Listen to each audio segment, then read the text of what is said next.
प्यारा सा गांव धवलपुर, जहां हर साल गणेश चतुर्थी बड़े धूमधाम से मनाई जाती थी।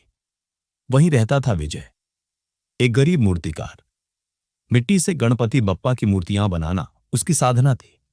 उसका सपना था कि एक दिन उसकी बनाई मूर्ति किसी बड़े शहर के पंडाल में विराजमान हो। लेकिन किस्मत ने उसे संघर्ष ही दिया। पिता की मृत्यु, मां की बीमारी और सिर पर कर्ज जिंदगी जैसे हर मोड़ पर उसे आजमा रही थी। पर एक चीज थी जो कभी नहीं टूटी, उसका गणपति बप्पा में विश्वास। गणेश चतुर्थी से 10 दिन पहले गांव में मूसलाधार बारिश हुई। मिट्टी बह गई, घर गिरने की कगार पर था। और सबसे दुखद, उसकी सारी बनी हुई मूर्तियां कीचड़ में डूब गईं। विजय रो पड़ा, बप्पा, आपने ही तो कला दी थी, अब क्या दूं आपको। गांव वालों ने उसका मजाक उड़ाया, भगवान कहां मदद करते हैं गरीबों की। विजय भी कुछ देर के लिए टूट गया। मां की दवा नहीं थी, घर में अन्न नहीं था, और गणेश जी की पूजा पास थी। उसने कहा, शायद बप्पा भी मुझे भूल गए हैं। पर उसी रात विजय को एक सपना आया।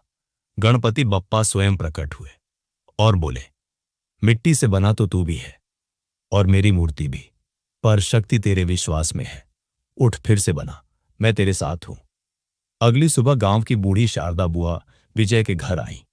उन्होंने कहा, बप्पा ने कहा था, सच्चे मन से एक ही मूर्ति बना, वही सब कुछ बदलेगी।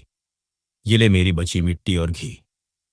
विजय ने दिन रात एक करके सिर्फ एक मूर्ति बनाई, बिना रंग की, पर उसकी आंखों में भाव और हाथों में भक्ति थी। गांव वाले हंसते रहे और कहते कि अब एक मूर्ति से क्या होगा। विजय की मां की तबीयत बिगड़ती जा रही थी और चतुर्थी से एक दिन पहले तक कोई मूर्ति खरीदने नहीं आया। विजय मूर्ति के सामने बैठ गया, आंखों से आंसू बहते रहे। बप्पा, ये मेरी आखिरी कोशिश है, मेरी मां को बचा लेना, बाकी सब तेरी मर्जी। विजय थक कर वहीं सो गया। सुबह सूरज की किरणों से मूर्ति चमक रही थी। बिना रंग के भी वह मूर्ति जैसे स्वयं तेजस्वी हो गई थी। ठीक उसी वक्त एक कार गांव में आई। शहर का एक पंडाल आयोजक रास्ता भटक गया था। उसने मूर्ति देखी और दंग रह गया। ऐसी मूर्ति मैंने कभी नहीं देखी, यही बप्पा हमारे पंडाल में विराजेंगे। उसने विजय को 10,000 रुपये दिए और मां के इलाज की जिम्मेदारी भी ली। गांव वाले हैरान रह गए। अब विजय को बप्पा का सच्चा भक्त कहा जाने लगा।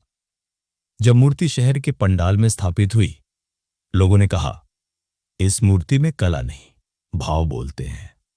कुछ महीनों बाद विजय ने गांव में एक मूर्ति निर्माणशाला खोली, बच्चों को कला सिखाई और बप्पा की सेवा में जीवन समर्पित कर दिया। उसके घर के बाहर लिखा था, कला हाथों में नहीं, भक्ति में होती है, और सच्चा भक्त वही जो संकट में भी विश्वास ना छोड़े। सच्चा भक्त वही होता है जो टूट कर भी बप्पा से अपना रिश्ता ना तोड़े। भगवान परीक्षा लेते हैं, पर अंत में सच्चे मन की पुकार जरूर सुनते हैं। अगर आपको ये कहानी अच्छी लगी तो लाइक करें ताकि ये कहानी और लोगों तक पहुंच सके, और ऐसी ही अद्भुत कहानियों के लिए हमारे चैनल को सब्सक्राइब करें।